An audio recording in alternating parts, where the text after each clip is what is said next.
Je m'appelle Francis Maréchal, je suis directeur général de la Fondation Royaumont depuis déjà un certain nombre d'années et j'ai autour de moi une équipe fantastique de 60 collaborateurs et collaboratrices qui animent ce lieu magique. La Fondation Royaumont est née du rêve d'un couple d'industriels et de banquiers,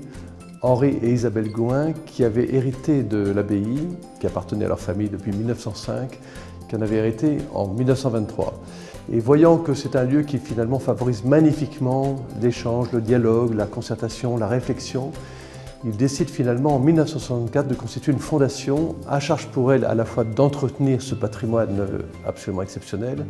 et aussi de le faire vivre par la présence d'artistes et d'intellectuels. Et c'est ce but-là que nous poursuivons encore 55 ans après.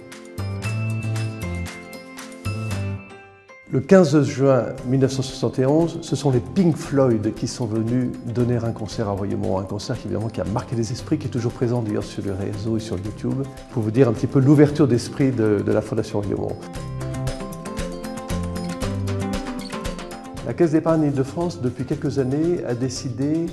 de nous aider à ouvrir notre monument historique à des publics qui n'y ont pas un accès spontané. Et je pense tout particulièrement au public des jeunes, des enfants et des communes qui environnent Royaumont, mais qui, bien que très proches de Royaumont, sont souvent très éloignés mentalement finalement de notre monument.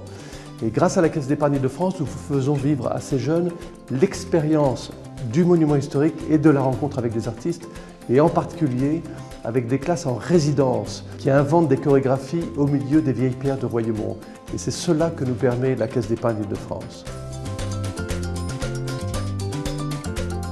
Assurément, la salle la plus spectaculaire de la visite du monument historique, c'est l'ancien réfectoire des moines,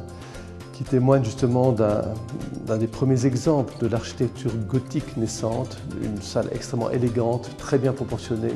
et qui du surcroît est aujourd'hui la salle où ont lieu tous les concerts du Festival de Royaumont.